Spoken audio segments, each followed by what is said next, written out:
Halo Sobat Bang John, apa kabar kalian semuanya pada hari ini? Kita selalu mendoakan kalian semua dalam keadaan selalu sehat. Dan juga tidak lupa Bang John Film mengucapkan selamat tahun baru 2025. Semoga di tahun ini adalah tahun kesuksesan untuk kita semua serta sehat dan bahagia selalu. Kali ini Bang John Film akan membawakan alur cerita film yang berjudul The Pig, the Snake, and the Pigeon, yaitu sebuah film drama kriminal yang dirilis pada tahun 2023 yang disutradarai dan ditulis oleh sutradara Wo Ching-po. Film ini diperankan oleh Ethan Juan sebagai Chen Kuei-lin, Ben Yuen sebagai Hong Ki, Chen Yi-wen sebagai Lin Lu-ho, Pigeon Bullhead, Jin Jil-wong sebagai Cheng Xiaomei, dan Len Li-jin sebagai Detektif Choi Hui. Juga tidak lupa Cherry Xie sebagai Dr. Chang Kuei-ching. Film ini menerima 7 nominasi penghargaan Golden Horse ke-60 dan 13 nominasi lainnya. Film ini berkisah tentang pembunuh bayaran mafia di sebuah kota besar yang penuh intrik dan rahasia yang terlibat sebuah konspirasi gelap dengan julukan simbolis babi, ular, dan merpati.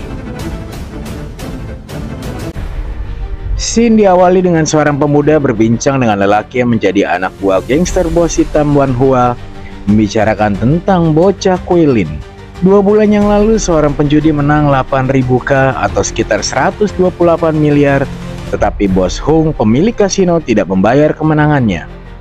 Hingga sang penjudi meminta pertolongan kepada bocah Kuei-lin, lalu pemuda pemberani yang bernama bocah Kuei-lin tersebut membawa sebuah granat lalu meledakkan kasino tersebut. Nampaknya pemuda tersebut tidak menyadari kalau orang yang ia ajak bicara Kuei-lin ialah orang yang dia ceritakan. Lalu scene berganti, terlihat terjadi keributan di pemakaman tersebut.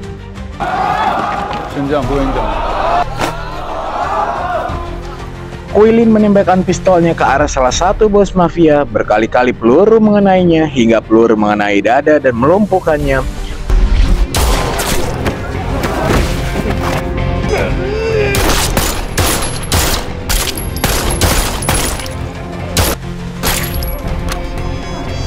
Lalu dengan senyum Kuei-lin pergi meninggalkan tempat itu. Aksi kejar-kejaran pun berlanjut hingga ke sebuah pasar lalu ke pertokoan.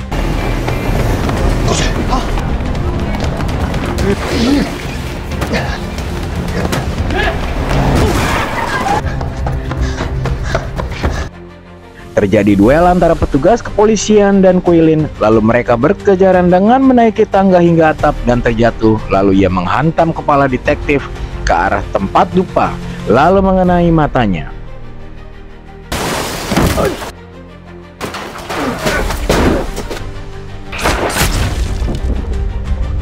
Setelah pertarungan sengit, tetapi Kuei-lin terlihat masih dapat melawan dan melarikan diri. Ia pun dikejar mobil polisi, bahkan pada persimpangan jalan mobil polisi tersebut ditabrak sebuah taksi dan ia berhasil kabur dengan tertawa.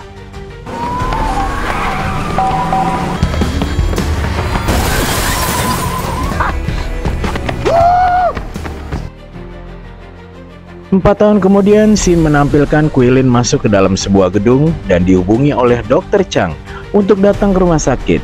Di ruang pemeriksaan terlihat dokter sedang memperlihatkan hasil ronsen dan percakapan mengenai kondisi kesehatan neneknya yang didiagnosa mempunyai tumor ganas. Kuei-lin harap-harap cemas menunggu proses operasi.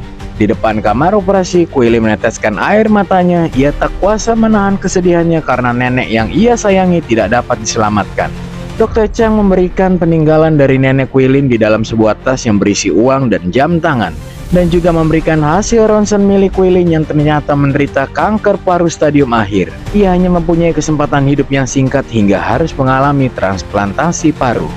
Di scene yang berbeda terlihat detektif Choi Hui menghampiri Dr. Chang. Selanjutnya kepolisian menginterogasi, memperlihatkan foto, serta menggali informasi keberadaan Kuei-lin. Tetapi ia tidak memberikan informasi apapun. Kemudian scene kembali memperlihatkan Kuei-lin yang sedang melakukan doa dan ritual kepercayaan, menanyakan kepada dewa atas keputusasaannya.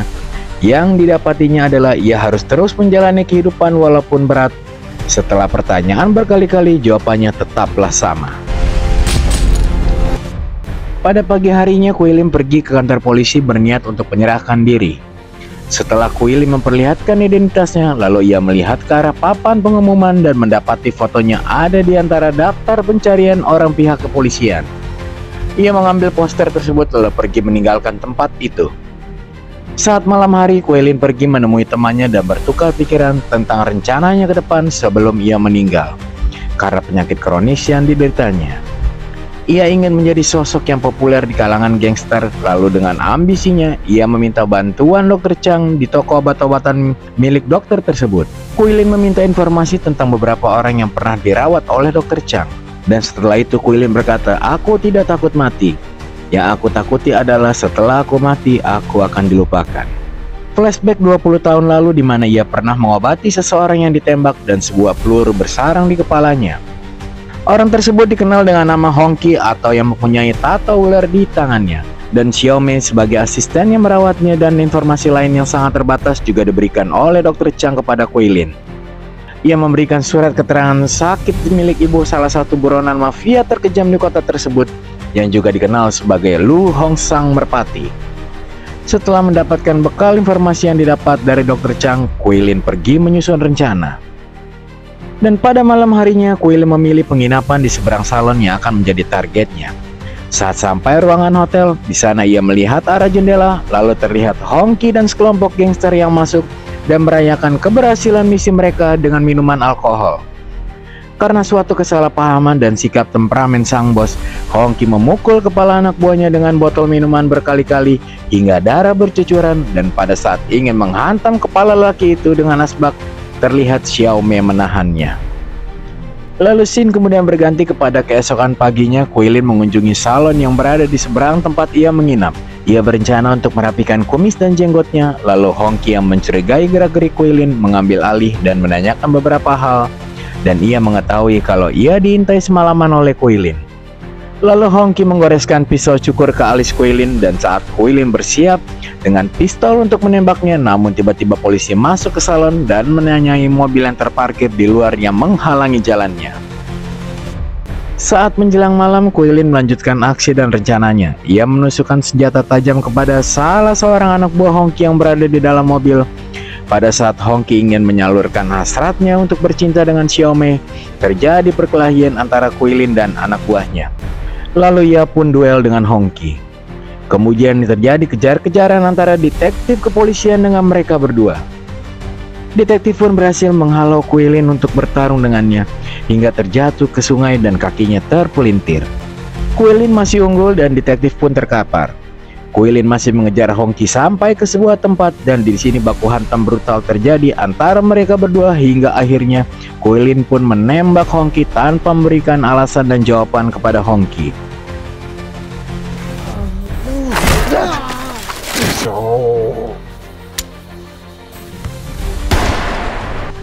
Lalu setelah itu ia kembali ke salon dan menuju ke lantai 2 dan bertemu kembali dengan Xiaomei, menyelimutinya dan mengajaknya untuk pergi. Di sisi jalan, kedua pengawal gangster pun ditembak oleh Quillin.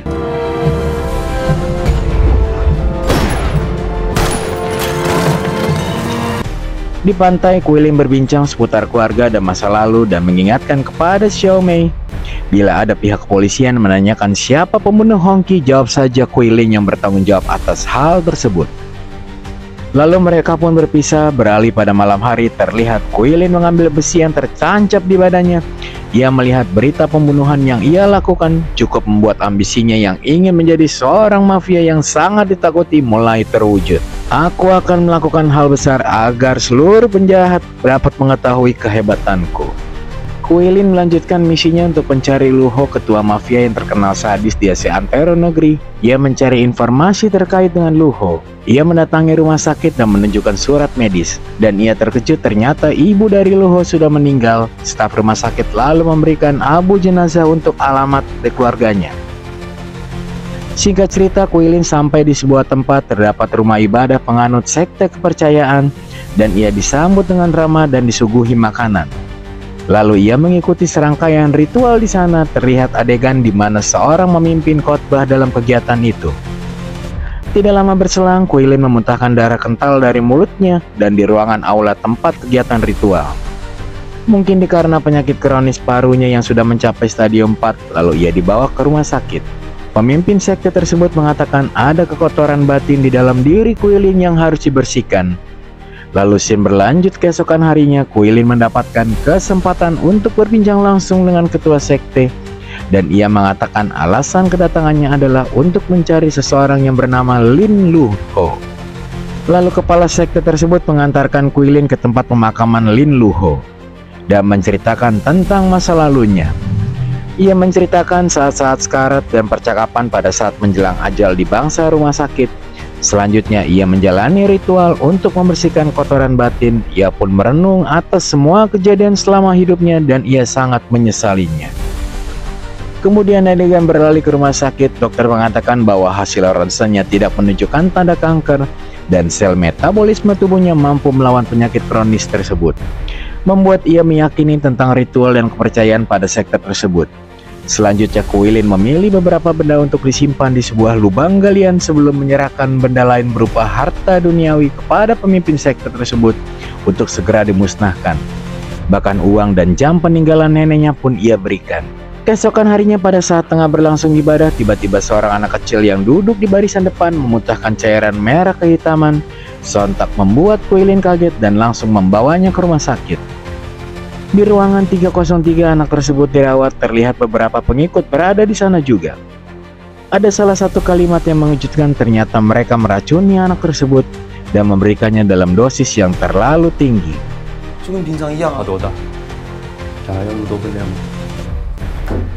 Quillin yang baru masuk ditampar oleh salah satu anggota sekte yang menyalahkan akan keperkataannya mendahului sang pemimpin pada saat memberikan pertolongan.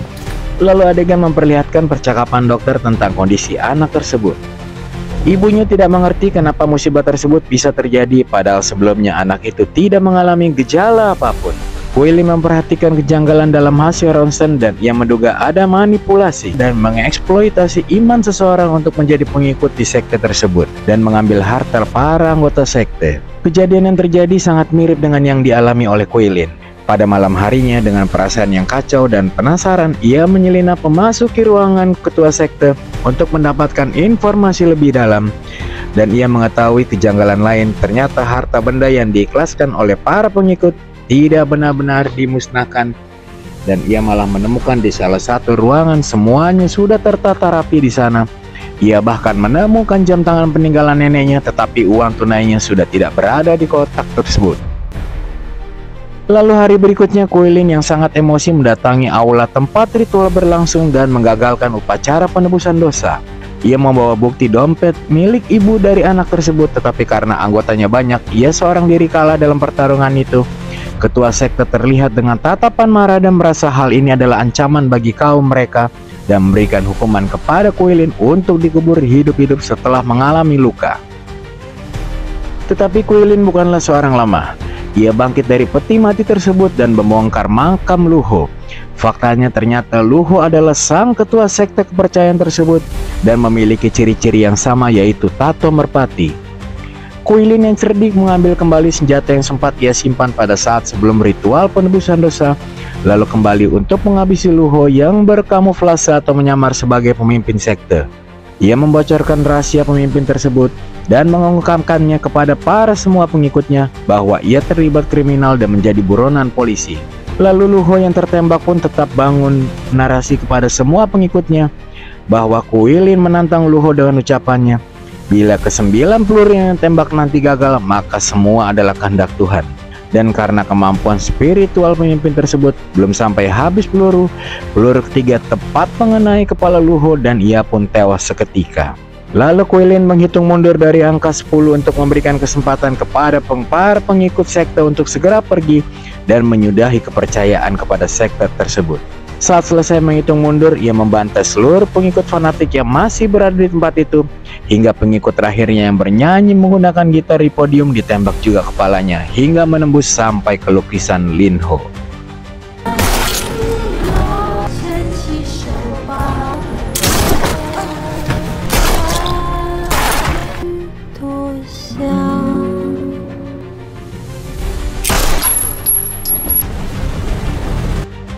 Dengan senyum dan tawa lepas, Quillen menyelesaikan misinya dengan tanpa hambatan. Quillen yang ambisius berhasil dan memasuki sebuah kapal feri di sana.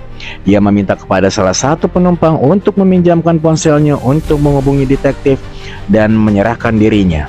Sesaat bersandar di pelabuhan, pihak kepolisian dan jurnalis telah siap di sana.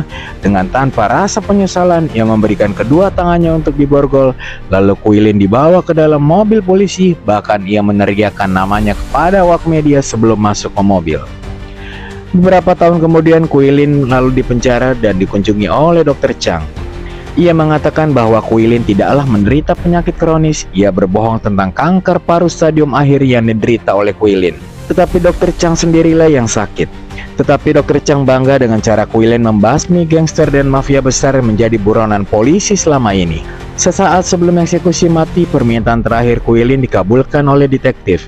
Ia mendatangkan Xiaomei untuk mencukurnya. Lalu Xiaomei dan Quillen pun terharu dan sedih karena ini adalah momen terakhir mereka bertemu.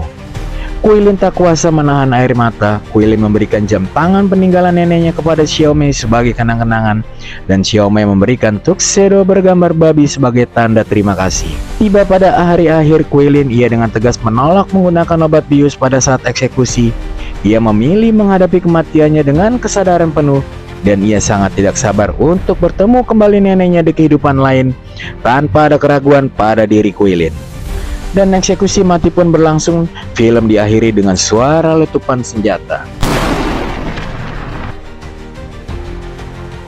Pesan pada film ini adalah, dalam labirin kejahatan, pencari keadilan adalah sinar matahari.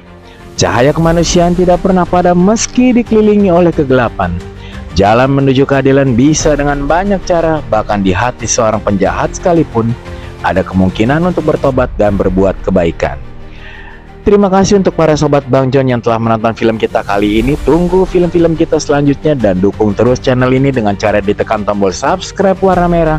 Karena tanpa kalian channel ini bukan apa-apa dan kita bukan siapa-siapa.